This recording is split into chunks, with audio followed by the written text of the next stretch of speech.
And guess what? We are live. It's Mary Alice Curran with the Digital Citizenship Institute. I'm here in Connecticut. I am so happy to have this opportunity. I never get an opportunity to talk about digital citizenship with administrators, and I have two incredible administrators joining me tonight live, who, first of all, in January, said yes. They raised their hand and said, yes, I will be a mentor. I will be a partner with this Global Impactor program that during the middle of a pandemic, when everybody is feeling tapped out, you chose to still be involved and to encourage, and just your presence alone speaks volumes. So Valerie Lewis, I go way back with you. I thank ISTE for our original connection and the Past the Scope EDU community. I've been side by side with you for years. I'd love for you to just give a quick introduction before I get to introduce Jeremy. Absolutely. Well, my name is Valerie Lewis. I am an administrator here in the Metro Atlanta area at a 9 through 12 school. So I work with the high schoolers, and been in education now for this will be year 21, believe it or not. I know I only look 21, but I was just one of those prodigy educators, came out of the womb and they put me right into the classroom. So I really enjoy what I do. I have an affinity for special needs population, students and educators. I think that they are the most overlooked, but to me, they are the most brilliant minds. If you can work with that population, then I almost feel like you have earned your teaching stripes. No offense to our AP and gifted educators, but I think the most growth happens with those kids that have the biggest gaps, what we call the biggest gaps. And so I am just excited to connect with people, amplify voices, as Mary Alice mentioned, with the Past the Scope EDU community. And I'm just honored to be here with you all tonight. Do you see Michael Drezick? Thanks for joining us in from, and I know Michael has been involved with both of you, and so this is a great segue. Right now with Michael Drezick, I have Michael Drezick and the Lakeshore community and the Beluga community to really thank Jeremy for this incredible connection this year. A nice little shout out to special ed teachers from Michael Drezick. But Jeremy, it all happened because of Beluga and the Lakeshore Central this year. And also, if I go back a little bit, before even knowing that Beth Sanders was a connection, Beth Sanders is also, one of our, if we connect the dots and the 7 degrees of separation. Yes. But I am so grateful that we've been able to work. You joined us as a speaker in October for the DigCit Summit. You've been using the Beluga platform, connecting with Michael Drezick's district in a really meaningful way. So I'd love for you to be able to introduce yourself. Well, I am honored. I always find myself in these tanks of big fish, and I consider myself a young little fish still, but just trying to do my part and learning that if you find a conviction, you go with it, and then it's pretty cool to see it just grow, both with platforms to talk about it and also the network that comes along with that. So I'm down here in Montgomery, Alabama. I'm just outside of Montgomery in a young school district called Pike Road, and we are I'm at an elementary school there, and I'm an assistant principal. It's a pre-K through 3rd grade environment. I would say the same thing, Valerie. Both my parents were educators, and so I went into it pretty quick. Middle school math for 8 years, and then administration, and I've just worked my way down into the elementary world and learning so much. And yet, I would say this is my conviction that we need to overestimate the kids. Just overestimate kids. Whether it's a special needs population who sometimes are put to the side or kind of put in a box, or if it's the 6-year-olds that we think surely don't have the capacity to produce something that's meaningful or make a change. They do have that capacity, and I think technology, when we leverage it the right way, makes that happen. So just that's my cause, and it's great to just be a part of the DigCit Institute community here. And Mary Alice, thank you for giving me a spot to be a part of the conversation. It's a great honor. Well, Jeremy, I know that you have a kindergarten teacher right now involved in our DigCit Impact, Global Impactor. I would love just even to get your perspective of just this kind of journey. I mean, we started in January, we met live for 5 weeks, and now we've got a little wiggle room as we continue to work on our final projects that we will end up showcasing. But what was your take from, I mean, we're in the middle of a pandemic. Pandemic learning is hard. Learning, working from home, in schools, it's really, it can feel like one more thing. Yeah. So Michael Drezick is the other half. He's the apple of the eye over there in Lakeshore Central, and very inspiring to me. So it's great to partner with people who just care, who are going to say, I know there's a lot going on, but I want to put my focus beyond that and really still try to invest in kids and feed their passions and make learning meaningful. So yeah, one of our kindergarten teachers, Jessica Etheridge, was already getting her kids into coding a little bit through the winter. And when we started talking together after the DigCit Institute, that's when the partnership with Lakeshore happened. And there's just a couple teachers over there in New York that have the same passion to give kids connection and meaningful learning despite the circumstances. And I thought Jessica, when I proposed the idea of being part of this cohort, the Global Impact cohort, I thought she would say, look, you already got me connected to this group in New York. Surely I can't do another thing. And she said, I'm going to do it. She said, I'm going to try to contribute to that as well. And the connection she's gained from that has been even more awesome. So it's just about teachers saying, I'm hungry. I know there's a lot going on, but I'm going to keep it in perspective because I still have a handful of kids that need to have a meaningful year of learning and connection. That's the truth. And I know that the part for the Global Impactor as well includes a job shadow with a classroom elephant in Scotland. And what are the chances that your kindergarten classroom's you have a classroom mascot named Mabel, and she's learning from a classroom elephant in Scotland. I mean, I just love this. It's just in times when we are feeling completely stressed out, what a wonderful way to really embrace learning about the world with the world. And so I'm so happy that you said yes, and your kindergarten teacher said yes as well. It's just, I'd say, and Valerie, I bet your kids would love sharing an elephant with, people around the world too. Like, it's one of those things that transcend age, is pretty awesome. But it's just about, like, when I look back at what's happened in the last few months, it's just about you finding something that you have in common with someone else. For us with Lakeshore Central, it was probably the coding idea that we were learning coding. Lakeshore Central said they wanted to learn more about coding. With Mabel the elephant, we got connected with this school in Scotland because they had an elephant as well. Like, it's just about finding just a wedge of something you have in common, and then building on that. I love it. And Valerie, so you've been present. Any takeaways from the last 5 weeks? Well, you know what? I don't think I've been as present as everyone else, but just within the cohort thread, watching it's almost overwhelming, not overwhelming in a negative way, but overwhelming to see just what Jeremy said.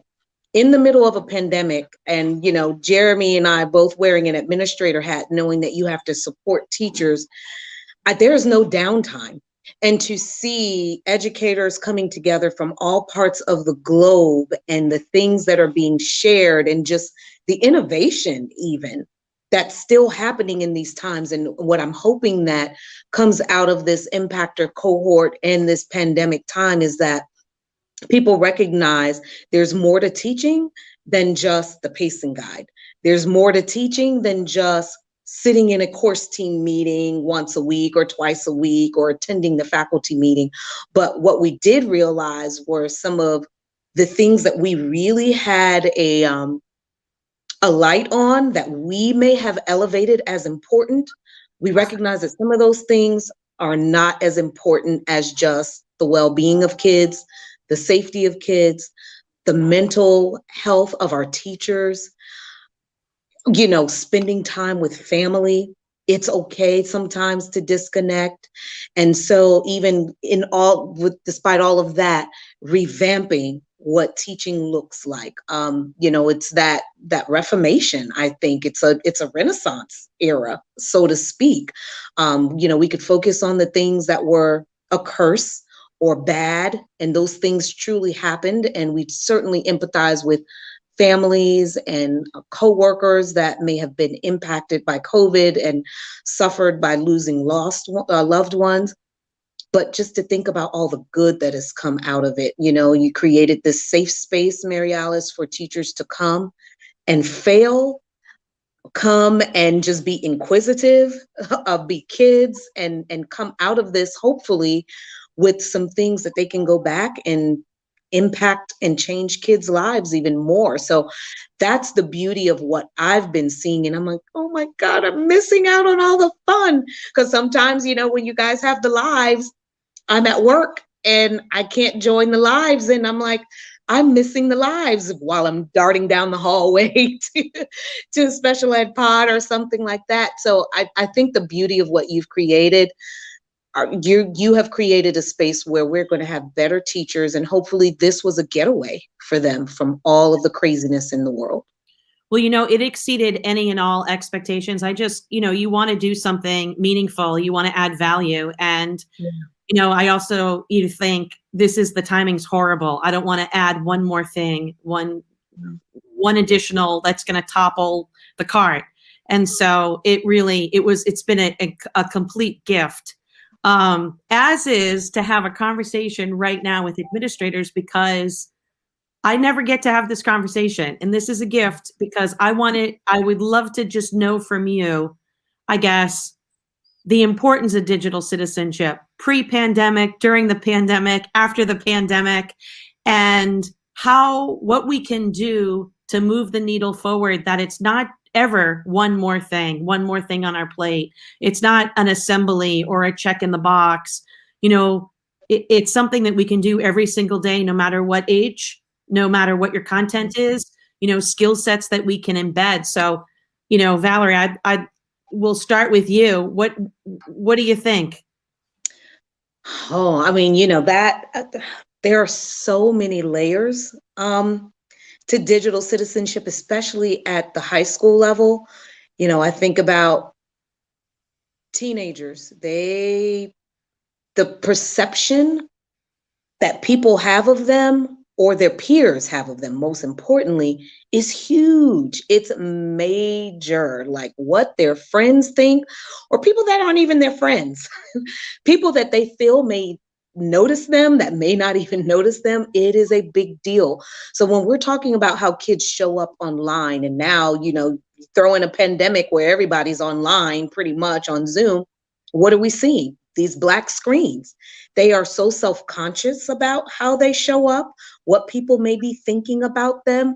You see tops of foreheads or initials on there. And sometimes for the teachers are like, I want to see your face so I can connect with you. And they have this wall built, like, I need to be back here with my camera off.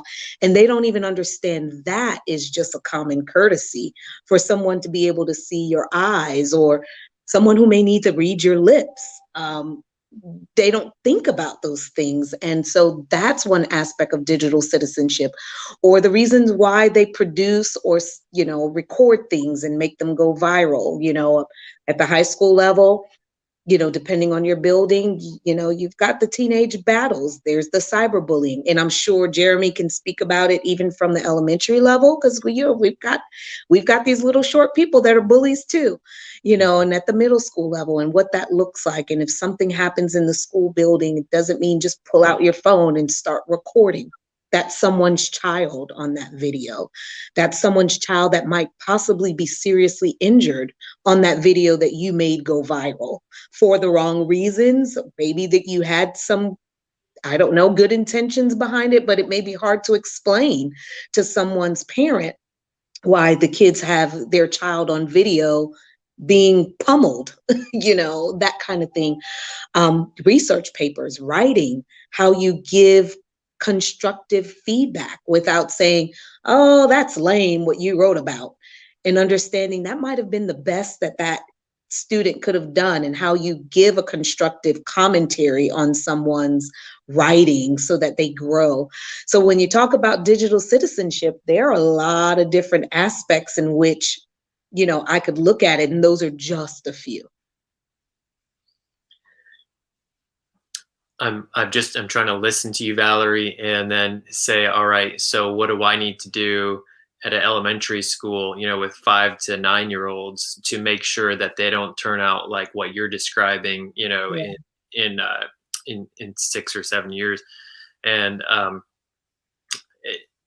my go-to thought right now is just that digital citizenship, especially in the elementary context, starts without any sort of technological equipment. Like you got to go back to just developing empathy with kids.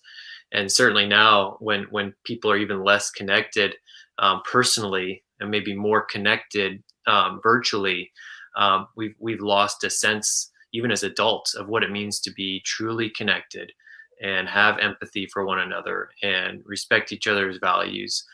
We've lost it.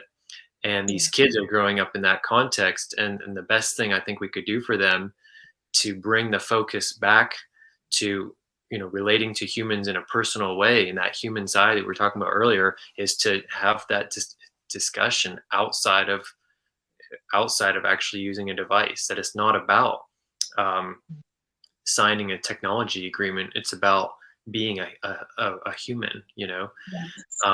So that's one thing that I'm thinking of, and we do at our school. We really try to teach kids, how do you self-regulate? How do you handle your emotions? How do you solve problems with other kids on the playground? And I think if we can keep training them with those things in that social, personal context, it will manifest itself in some better digital citizenship. When it comes to social media and that sort of thing as they get into high school. Yeah, absolutely. Well said, Jeremy. I just think back to, to lay it out there on the table. Look at where we've ended up as a country. Yeah. We have adults behaving badly, Yeah. Regardless of what side you're on. We all can identify good behavior, bad behavior. And is that what I would want my child to do? Is that how I'm raising my child? Do I teach my child to speak to people in this manner? And if the answer to that is no, then we all are in agreement that treating people with dignity is important. And you're right. And all of that can be done without a lesson, without a device. That starts at home. We are our children's first teachers because they watch us. They watch how we interact with our spouses. If they're coming up in a household where the norm is screaming and yelling and fighting, and then that to them may be normal, and they may not know something different. And so when they go to school and they react that way, it's difficult for teachers to understand, well, why is this child behaving this way? Well, that's a learned behavior. And so it is important for us to model these things, to just understand differences are okay. There's nothing wrong with being different. Show up as the real you. Will the real you stand up? And let me value who you are, the foods you eat, the music you listen to, the clothes you wear, whatever that may be. let me be able to say, you know what, that's who you are. I might not do it that way, and that's okay, but it doesn't make what you do wrong. It doesn't make you inferior. But let's be able to say, well, I learned something new today, and Yep. that's okay. Yep. And that's okay. Yep. It's like the grown-ups, so many grown-ups have let our young people down because we've lost that art of civil discourse. Yeah. And, it's on all of us to really model that on a daily basis, whether that's at school or at home, at play, at work. It's got that very intergenerational approach to it that it really does matter, your words and your actions. And so starting young, I love that Julie has joined us from Ottawa, Canada, and she's part of our Global Impactor cohort. But starting young, and you start young and it continues often.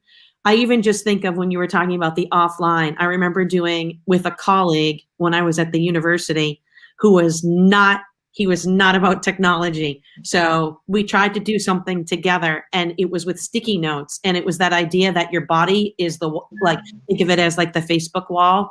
And you were putting notes on people's back that they couldn't see, right? And you were writing notes. And he demonstrated, and it was like a web of conversations. But if you wouldn't say it to somebody's face, Exactly. you shouldn't put it on their wall. And so it was a really powerful, this was for incoming freshmen, college freshmen, but it really started to sink in about that it's the same thing as putting it on somebody, your words and your actions. Yep. Kids have totally lost that connection. And adults have too. Again, yes, we all have. I was thinking too, when kids are concerned about, especially at the high school level, when kids are concerned about what people will think, that they're that they're concerned about just being themselves because of what other people might say about the thing they really are interested in wearing or talking about. And it goes back to, I guess, that the idea of popularity, and that they want all the friends that they can, that they feel more secure when they think they have lots of friends.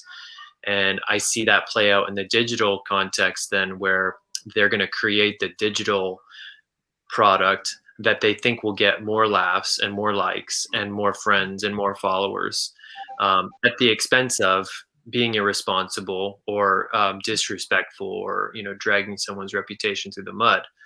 And I just, if I could imagine a better scenario, would be that kids care less about how many followers they have in the digital world, and that they care more about, they may say, look, I only have 10 friends, but I have meaningful relationships that I have more in common with those people. Those are 10 real friends that I interact with like this, versus 100 friends, most of whom I don't know of or about. And then same thing with what you're producing. Would you rather produce something that is gonna get a lot of likes that is wrong, or would you maybe just get something that you might only gets a few views, but is true and meaningful and powerful, and just trying to rest their confidence not on the number of followers or how many likes it's going to get, but on the truth in the matter and the depth of those relationships. That's really interesting to bring up the like, because I wonder, how do we change the like to, instead of like how many I get, because the like is about like what I get, what I receive, instead has something to do with what I give. Yeah. That would tie hand in hand with empathy. I want you to know Michael Sinclair is joining us from Scotland. Michael, thanks so much for joining us. I hope that you can, both of you are able to see these. I'm trying to put the comments up as they come up. Oh, I like that from Michael Drezick. Would you rather? Convos. Yep. I love it. Yep. Okay. I don't know. I got to make a plug for one other thing. I watched the just the documentary on social dilemma, and it's a huge concern for me, kind of going in a bit of a different direction here, how algorithms are shaping our kids' minds without them knowing. And it's on all the social media platforms they're on. They're being fed ideas and opportunities that aren't necessarily the best for them, that it's really about the platform making money and the platform owning that child's attention. And I guess I don't know, Valerie, if you see it, or Mary Alice, if you, how deeply you feel it's embedded in the digit values, just how kids are being manipulated these days, and how can we make them more aware of the battle they're up against when it comes to algorithms that are just out to make money off of them. I agree, Jeremy. I think it's a marketing tactic for sure, because, I just think about the ones that I have here in my home, and, the things that they get tied into in the conversations, and I listen because, there's the other voices coming in on the opposite side of the screen or the Xbox or all these things that they're on nowadays. And, it's constantly what I need to buy and what I want. And I'm just watching their spending patterns and what they're spending their money on. It's like, how do they get down this rabbit hole? And they become obsessed with, what is it, Roblox and all of this other stuff. But you're right. I mean, so they're on social, they have these accounts that, sometimes they create without permission. And it's like, how did you get a Gmail account? Or why do you have a Snapchat account? And these kind of things. And so you're right. And then what are the pop-ups that come in? Because some of my accounts are synced. And so I can see it in the YouTube commercials and things that are coming up. And I'm going, I don't watch any of this stuff. So you're absolutely right. These algorithms are picking up, and what do the kids want? Hey, mommy, buy me this and buy me that. And I have to think about, well, what is their thinking being shaped by? And what are the things that they're valuing and what's becoming important to them? What are the conversations they're having with their friends? So I didn't think about that. And I've not seen this Social Dilemma. Is it a documentary? Yeah, it's a discussion among several people who have been significantly involved in platforms like Pinterest or Facebook, and they're part of the origins of some of those platforms. And just saw things turning badly for the individuals, for society as a whole, and now they're trying to curb things the other way. And I love I think Drezek just pointed out there the idea of being alert and being informed. Those are two huge values that I think would really support our attention and help with the kids in those areas. So. Yeah, I love it too. And here's the idea about the balance as well. Yeah.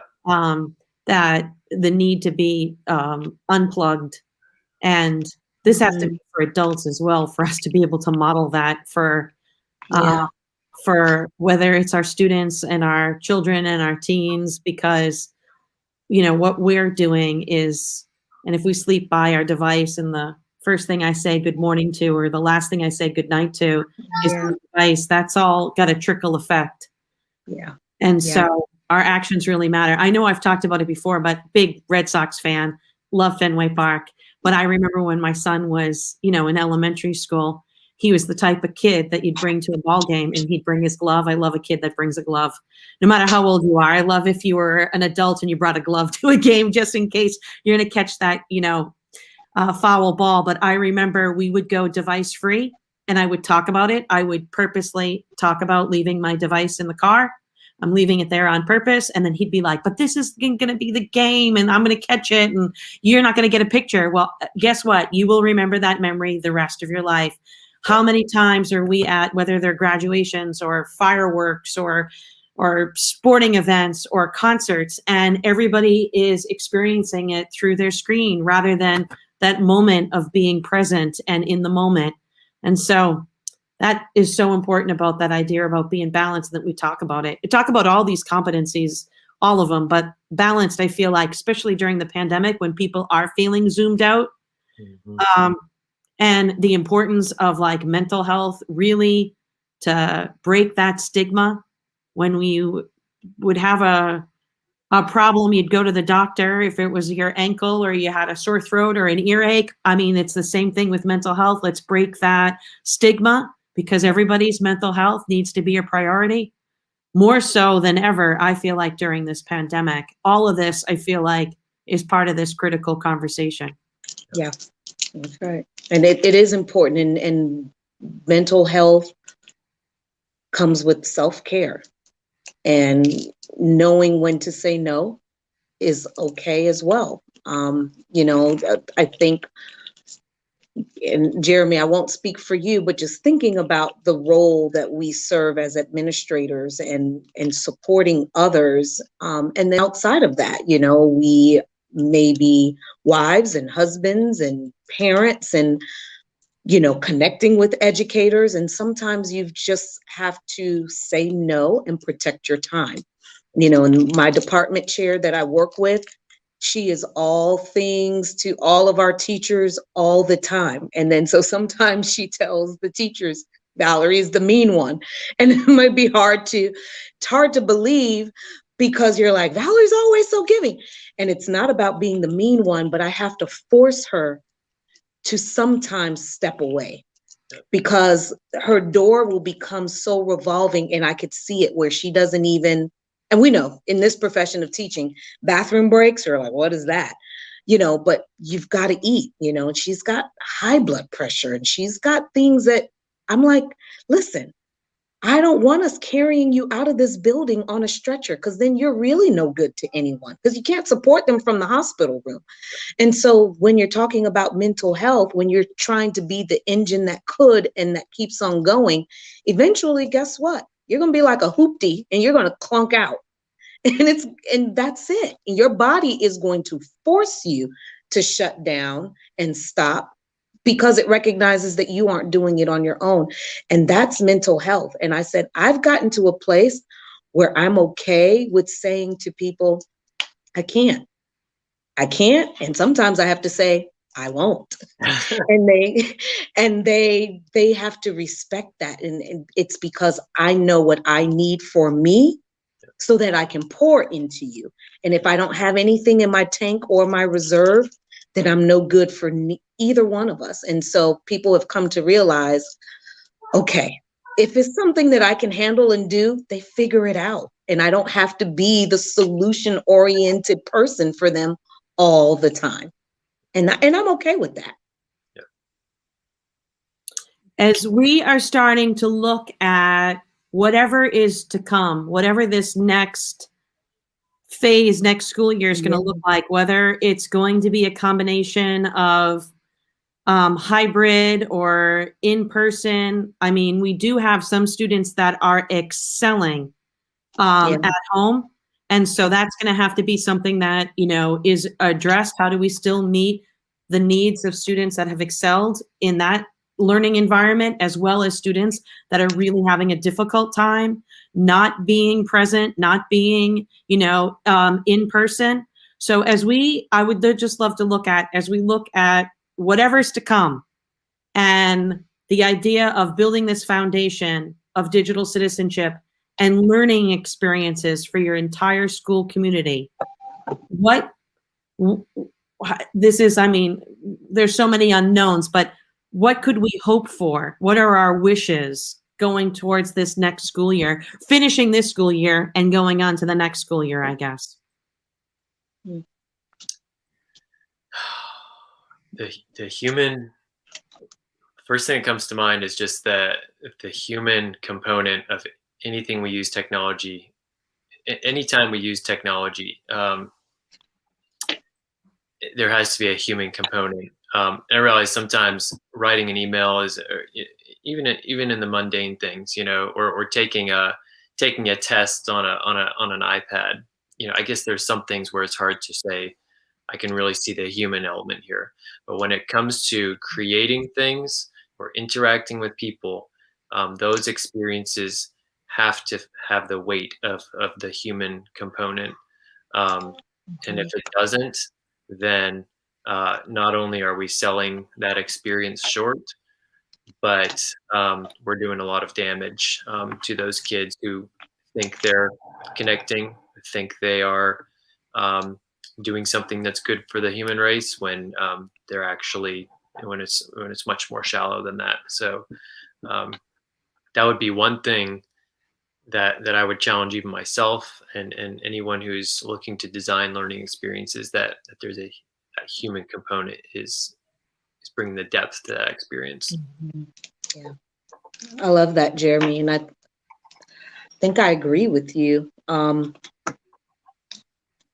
If this pandemic has not taught us anything, is how I would like to think the one thing that we probably all can walk away with is knowing that we probably value that human interaction even more. We've had to be quarantined in a way, my kids every day, they've not been back in the building since March 12th. They're digital, even though our district offers what we call concurrent learning, which means parents have the option to either send them into the building or keep them at home, but our teachers are teaching both. So there are digital learners and in-person learners at the same time.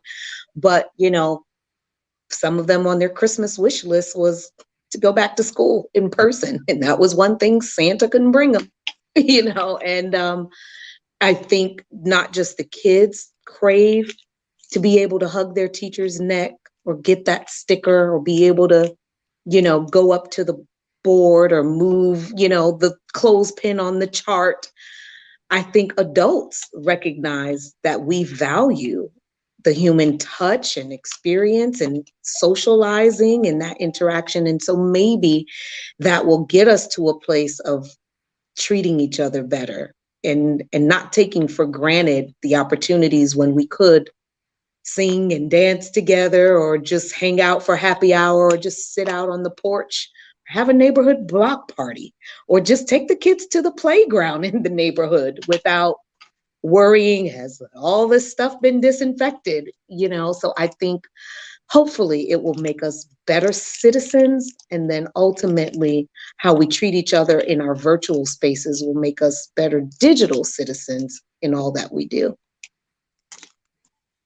That idea of you just had said about, I think with the word citizen, it has a larger umbrella. I just even think about citizen as your community, like making a difference in your own little sphere, your own community, whether that's your school, your neighborhood, your town, and then I feel like what we just did with this global impactor, it's like ripple effects, you make a change, a positive change in your own sphere, and it ripples and it influences and inspires others to say, I can do something similar, or we're doing something like that, or, I didn't realize if I used, technology or social media, to amplify that, then it would, somebody else might want to pick up the torch and continue. So I feel like I have a lot of hope right now, and there's still a lot of unknowns.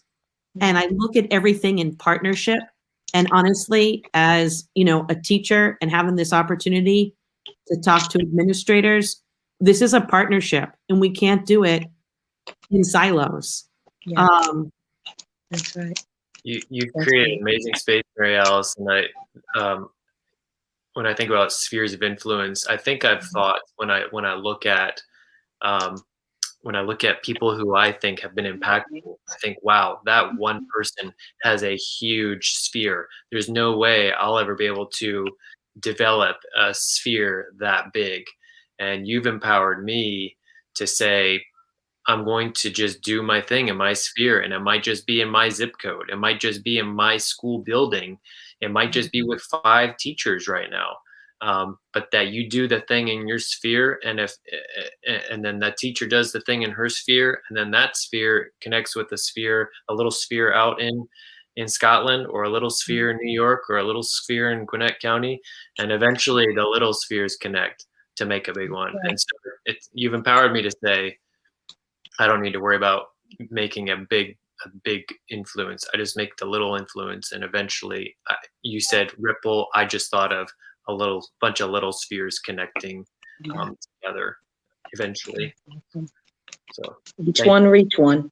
That's it. That's the truth. And all it does, I mean, I always say it takes one person to say, yes, I want that change. I want that, in my community, in my sphere. And then before you know it, that one becomes many. And that, I know it's cliche to say about that, better together, but honestly, that these partnerships, when we form these connections and they're meaningful and authentic, and they're, instead of that check in the box or an event or an experience that you have experienced something, that's the part. And it goes, and you've said it, it ties back to about the art of being human. And I can't think of a better way to think about the remainder of this school year, what might come in the 2021-22 school year. But if we all just took some time and put the human back into it. Yeah, that's it. So I thank you both for your time after a long school day with family obligations to come and share your thoughts. I thank anybody that joined us live and who will watch it after the fact, because I mean, I know our global impactor group, everybody's on such a different time zone. In fact, if anything happened during pandemic learning, I might be getting good at time zones.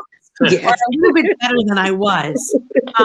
But I know that people will watch this after the fact. And any last burning thoughts from either one of you? Do good and be good. Yep. No, I think I'm walking away with the word human. And that's, I think that, and I think I'd say we have to be able to do it as adults. We have to model it.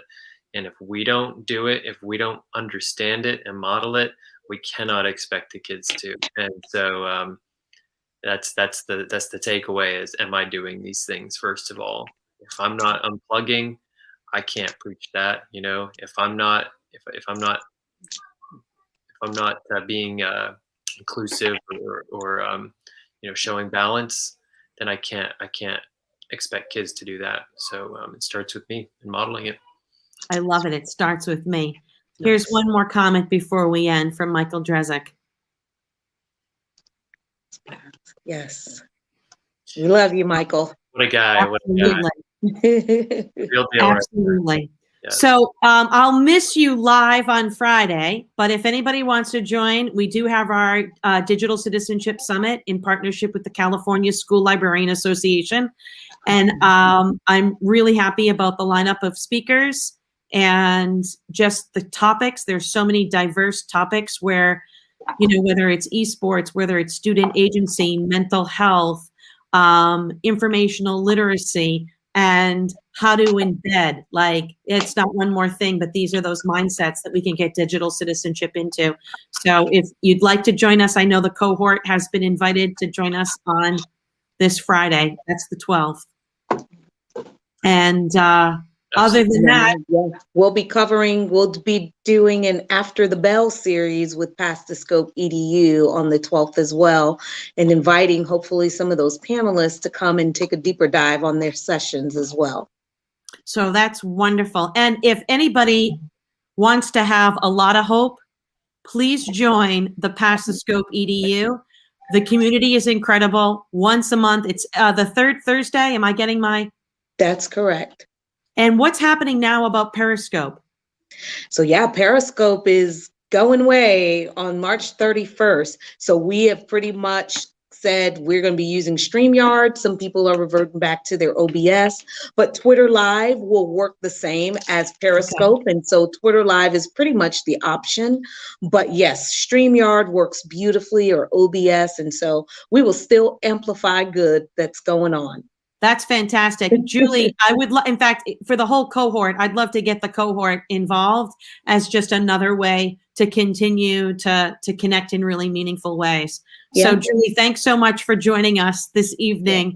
Yeah. You are fantastic. And this is just the beginning. We'll have this is an ongoing commitment from everybody.